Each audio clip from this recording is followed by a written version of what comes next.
Welcome to the video review of Transmetal Cheetor from the Beast Wars line. This deluxe class figure is the evolution of the original Cheetor character. This version, or the Transmetal version, appeared in Season 2 of Beast Wars. Let's go ahead and take a look at the Transmetal form compared to the original form. Roughly the same size. There's not much difference in size, though this version is significantly more posable than the original Cheetor. You've got some posability here. I mean, you can collapse the leg there. You can do that. The leg's significantly more posable than the original. Now, something that I think is a little silly, but was part of the show, was in the Transmetal forms, they each ended up with a not only upgraded Beast mode, but they also got a Beast vehicle mode. And for Cheetor, he ended up with these thrusters on his back that extend and allow him to fly. And in the immortal words of Waspinator, Kittybot cannot fly. So we have a flying cat. I might as well just do the Superman. Fly, kitty, fly! And the one thing I found really funny was after he flew for the first time, he's like, oh man, I gotta work on the landings. So that told me that the original Cheetor form was not a flying machine. So, but anyway, I do have a problem with this mode, and I've had this problem ever since I've owned the figure. This beast head does not lock into place, so it just kind of hangs down like that sometimes. That's just the problem with this pin right here, but oh well.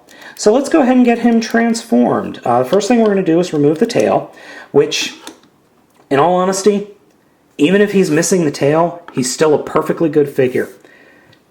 I can deal with this accessory. He is your typical Cheetor transformation, or what became the typical Cheetor transformation. Straighten out the legs, then mess with the torso. And honestly, this is the most show-accurate transformation. So we'll go like that, fold the legs up, take the entire part, and fold that down. It doesn't really lock into place, but it sits there good enough. Take this whole part, fold it down. And actually, when you get to that point, you want to fold the robot head up to get it out of the way. And then lock in the arms, and then fold them out. Here we have Cheetor in his robot mode. Now, as you can see, he is a definite departure from what we got before, and some argue that this could be either a downgrade or an upgrade or whatever. As you can see, his face is significantly different. It still has kind of the horns and the little crest up top, but he has a snarl and a different look to his face. And as you can see, the overall aesthetic to the figure is significantly different.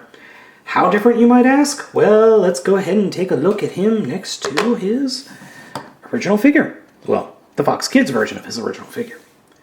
As you can see, the coloring, they're both still yellow, and he's definitely still cheetah-esque. But as you can see, he does have significantly improved articulation. He has no hinge joints like he did with the original figure, just right there. And let's see, he's got some different articulation in the arms, but he's not holding weapons, so I can forgive that. But his legs are significantly more articulated than before, which is nice. So you can get some better poses. He is taller and just looks fiercer, so that's very cool. So let's go ahead and take a look at the figure on its own merits. Articulation, plenty of articulation here. Got limited articulation in the arms, simply because you got cheetah heads going here. You can do the form cheetah. You can kind of do the form cheetah head by putting his arms together, but you can't actually do it, though I think it's silly. I mean, in the show, he puts the heads together to form kind of a blaster, and he goes like, pew, pew, pew. I think that's kind of dumb, but oh well. He is a little bit back heavy due to the legs, but it's not as bad as you think because he's got these nice heel spurs that keep everything stable. Like I said, he's got a good amount of articulation. He's got more articulation in this form than he did in the previous. He does have the weapon, which is this little whip, which I only ever saw him use once or twice. He does not have the giant cannon that he pulled out of his butt in Season 3, but oh well. The whip, I don't care for the whip. I think it's dumb. So what I'll do is sometimes I'll just leave it plugged in, and that actually gives him more of like a cat person aesthetic. So it's not too bad.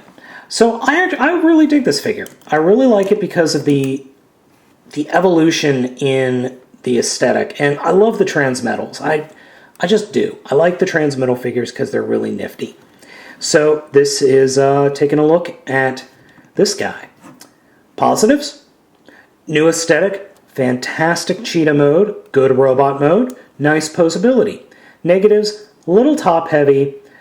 The whole spotted robot mode is a personal preference. I like it. Some people might not.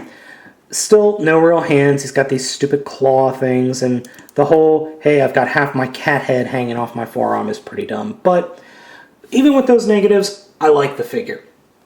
So, coming up next, we're looking at Cheetor's final evolution, Transmetal 2.